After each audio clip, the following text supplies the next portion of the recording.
Seu cliente tem um patrimônio de 5 milhões de reais. Já se divorciou 3 vezes e tem um total de 8 filhos e 3 netos. Eita, complicada a vida do homem.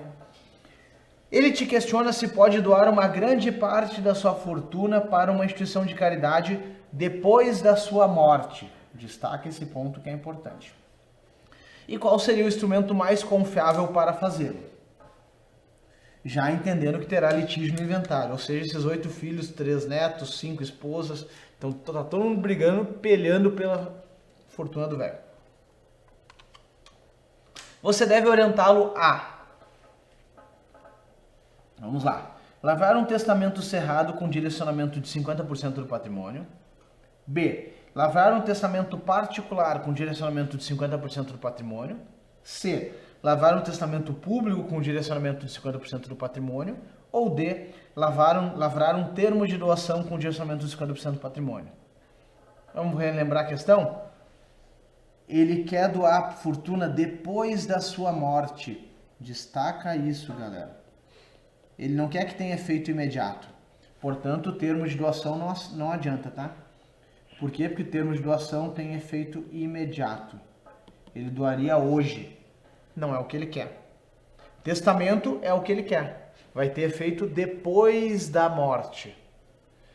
E ele quer o instrumento mais confiável para fazê-lo.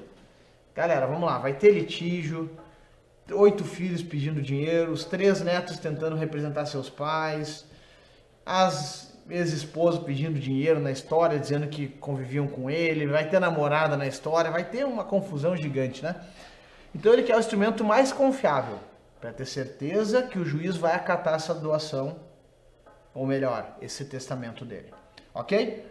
Vamos organizar então os testamentos por ordem de confiança.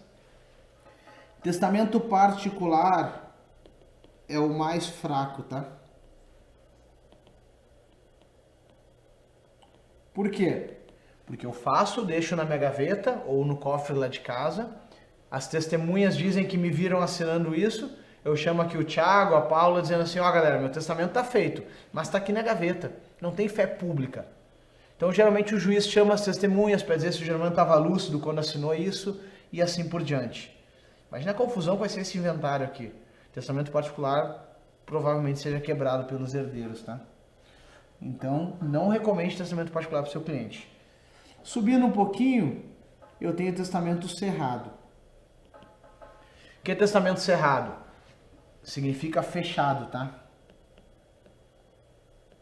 Eu chego lá para o tabelião, entrego o meu testamento, perante testemunhas também, e o tabelião guarda no cartório, no tabelionato. Começa a ter um pouco de fé porque já está sob custódia da fé pública. Mas o tabelião não lavra esse testamento junto comigo. Então daqui a pouco tiver alguma divergência, algum erro contratual, alguma questão ali, o juiz pode questionar também. Então ele é medianamente forte, mas não é o mais forte deles. Eu melhoro isso se eu recomendar para o meu cliente um testamento público. Daí sim é o mais forte. Por quê? Porque é o próprio tabelião registrando isso já. A vontade do Germano é que 50% do patrimônio seja direcionado para a instituição de caridade. Perfeito. O juiz, portanto, vai obedecer isso, porque foi feito com fé pública. Então, 50% do patrimônio sim é o correto, porque é a parte disponível, mas o instrumento mais potente aqui é o testamento público. Portanto, gabarito letra C. Beleza?